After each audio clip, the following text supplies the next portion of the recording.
warahmatullahi wabarakatuh.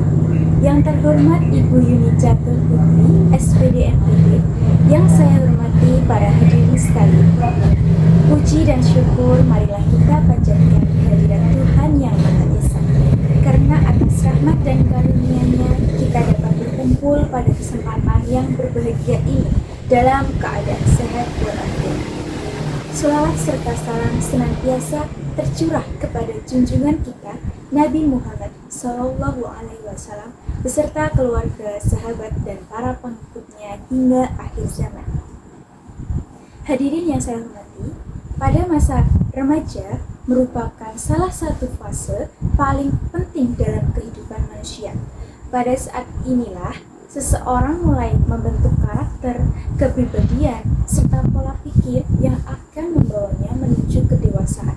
Remaja mulai belajar mengenal diri sendiri, membangun kepercayaan, serta menjalin hubungan sosial dengan lingkungan sekitarnya. Oleh karena itu, pengalaman yang dialami pada masa remaja akan sangat mempengaruhi perkembangan mental dan emosional seseorang di masa depan.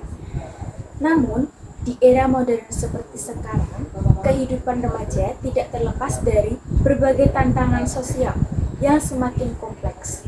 Tekanan dari lingkungan, tuntutan akademik, pergaulan, serta pengaruh media sosial seringkali menjadi beban tersendiri bagi remaja. Tantangan tersebut tidak hanya hadir di lingkungan sekolah, tetapi juga merambah ke lingkungan keluarga dan dunia digital di tengah berbagai tantangan tersebut. Masih sering kita jumpai satu permasalahan serius yang kerap dianggap sepele, yaitu perundungan atau bullying. Hadirin sekalian, perundungan atau bullying adalah perilaku yang menyakiti orang lain yang dilakukan secara sengaja dan berulang-ulang, baik oleh individu maupun kelompok yang merasa lebih kuat, lebih berkuasa, atau lebih unggul dibandingkan korbannya. Tindakan ini biasanya ditunjukkan kepada mereka yang dianggap lemah, berbeda, atau tidak mampu membela diri. Perundungan bukan hanya berupa tindakan fisik, tetapi juga mencakup ucapan, sikap, dan perlakuan yang dapat melukai perasaan serta harga diri seseorang.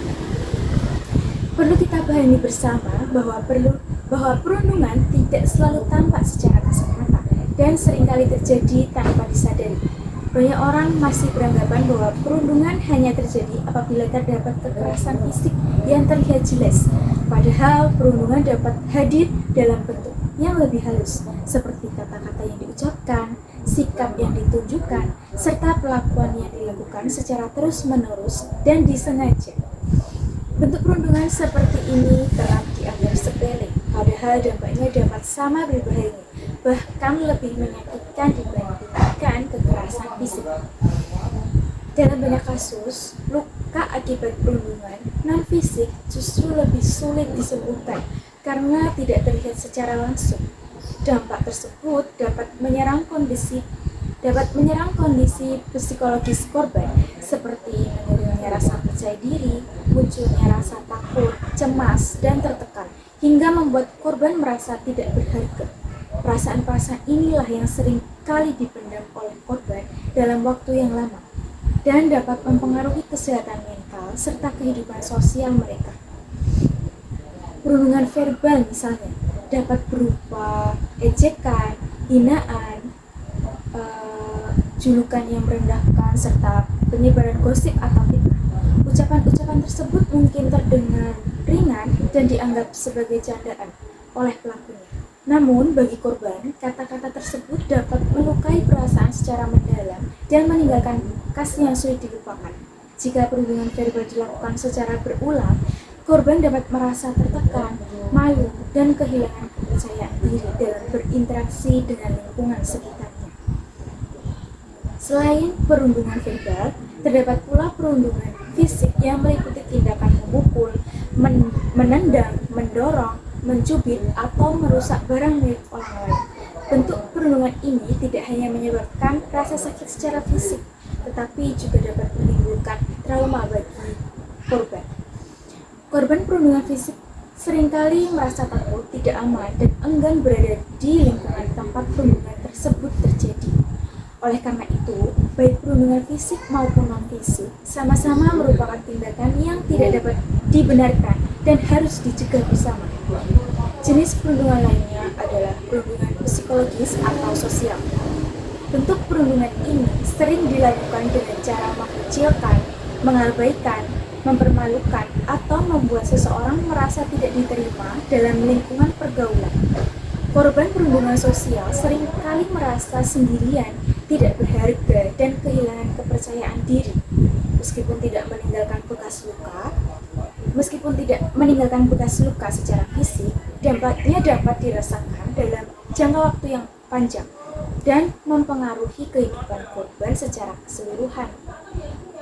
Hadirin yang berbahagia, banyak korban perundungan memilih untuk diam diri, memendam perasaan mereka sendiri. Mereka takut melapor karena khawatir dianggap lemah, takut dibalas, atau merasa tidak ada yang akan membela mereka. Akibatnya, korban dapat mengalami stres, kecemasan, menurunnya prestasi belajar, bahkan kehilangan semangat untuk datang ke sekolah. Kondisi ini tentu sangat memprihatinkan dan tidak boleh kita anggap sebagai hal yang biasa. Perkembangan teknologi dan media sosial juga telah melahirkan bentuk perundungan baru yang dikenal dengan istilah cyberbullying. Perundungan ini dilakukan melalui pesan singkat, komentar di media sosial, unggahan foto atau video, serta penyebaran informasi yang merugikan orang lain. Cyberbullying menjadi semakin berbahaya karena dapat dilakukan kapan saja dan di mana saja, tanpa harus bertatap muka secara langsung. Jejak digital yang ditinggalkan dalam cyberbullying sangat sulit untuk dihapus sepenuhnya.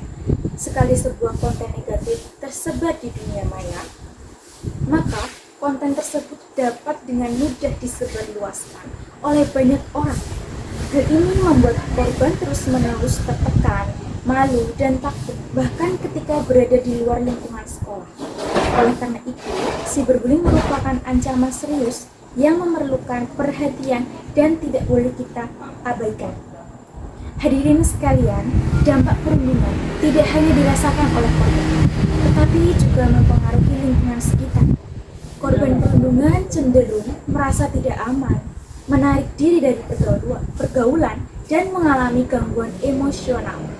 Dalam jangka panjang, perundungan dapat menghambat perkembangan potensi diri, merusak rasa percaya diri, serta berdampak buruk pada kesehatan mental korban. Selain korban, pelaku perundungan juga akan menerima dampak negatif dari perlakuan yang dilakukannya. Kebiasaan menyakiti orang lain dapat membentuk karakter yang kurang empati, agresif, dan sulit menghargai perbedaan. Jika perlakuan ini dibiarkan tanpa penanganan, pelaku beresiko membawa sikap tersebut hingga dewasa dan menghadapi berbagai permasalahan sosial di kemudian hari. Perundungan juga menciptakan lingkungan yang tidak sehat. Suasana sekolah menjadi tidak nyaman, rasa aman berkurang, dan hubungan antar individu menjadi renggang. Kondisi ini tentunya menghambat proses belajar dan perkembangan peserta didik. Padahal sekolah seharusnya menjadi tempat yang aman, nyaman, dan menyenangkan bagi seluruh peserta didik untuk belajar dan berkembang secara optimal. Hadirin yang saya hormati, pencegahan perundungan harus menjadi tanggung jawab bersama. Sekolah memiliki peran penting dalam menciptakan lingkungan yang aman dan kondusif. Guru tidak hanya berperan sebagai pengajar, tetapi juga sebagai pendidik karakter dan teladan dalam bersikap adil, bijaksana, serta penuh empati. Aturan yang tegas disertai pendekatan yang humanis sangat diperlukan untuk mencegah terjadinya perundungan. Keluarga juga memiliki peran yang tidak kalah penting. Orang tua perlu menanamkan nilai-nilai moral, empati, dan rasa saling menghormati kepada anak sejak dini. Lingkungan keluarga yang penuh kasih sayang akan membantu anak tumbuh menjadi pribadi yang peduli dan tidak mudah menyakiti orang lain. Selain itu, Peran teman sebaya sangat menentukan. Dukungan dari teman dapat memberikan kekuatan bagi korban perundungan untuk bangkit dan tidak merasa sendiri. Sikap berani menegur, menolak, dan melaporkan tindakan perundungan merupakan langkah nyata dalam memutus rantai bullying di lingkungan sekitar kita. Hadirin sekalian, sebagai generasi muda, kita memiliki peran besar dalam menciptakan perubahan. Perubahan tersebut dapat kita mulai dari hal-hal sederhana dalam kehidupan sehari-hari, seperti memilih kata-kata yang baik saat berbicara, tidak ikut menertawakan kesalahan orang lain, serta menghargai setiap perbedaan yang ada. Walaupun terlihat kecil, tindakan-tindakan inilah yang apabila dilakukan secara berulang akan membawa perubahan besar bagi lingkungan sekitar kita. Oleh karena itu, marilah kita bersama-sama berhenti menjadi pelaku perundungan. Tidak hanya itu, marilah kita juga berhenti menjadi penonton yang memilih diam ketika melihat ketidakadilan terjadi. Sebaliknya, hendaknya kita berani bersikap, berani peduli, dan berani menjadi pembela bagi mereka yang menjadi korban perundungan. Dengan saling mendukung dan menguatkan satu sama lain, kita dapat menciptakan lingkungan yang lebih aman, nyaman, dan manusiawi bagi semua. Sebagai penutup, perlu kita sadari bersama bahwa perundungan bukanlah budaya yang patut dilestarikan dan bukan pula candaan yang dapat digunakan dalam bentuk apapun. Setiap individu berhak untuk merasa aman, dihargai, dan diterima apa adanya tanpa rasa takut. Lingkungan yang sehat dan humanis hanya dapat terwujud apabila kita semua mampu menjaga sikap, ucapan, serta perilaku dalam kehidupan sehari-hari, baik di lingkungan sekolah, keluarga, maupun masyarakat. Semoga apa yang saya sampaikan pada kesempatan ini tidak hanya berhenti sebagai sebuah pidato, tetapi dapat menjadi pengingat sekaligus dorongan bagi kita semua untuk lebih peduli, lebih berempati, dan lebih berani menolak segala bentuk perundungan. Mari kita wujudkan lingkungan yang menjunjung tinggi rasa saling menghormati kebersamaan dan kemanusiaan. Akhir kata, saya mengucapkan terima kasih kepada Ibu Yuni Catur Putri SPD MPD serta hadirin sekalian. Mohon maaf apabila dalam penyampaian pidato ini terdapat kekurangan. Semoga Tuhan Yang Maha Esa senantiasa membimbing langkah kita, melindungi kita dari segala bentuk keburukan, serta menanamkan dalam diri kita nilai-nilai kebaikan. Wassalamualaikum warahmatullahi wabarakatuh.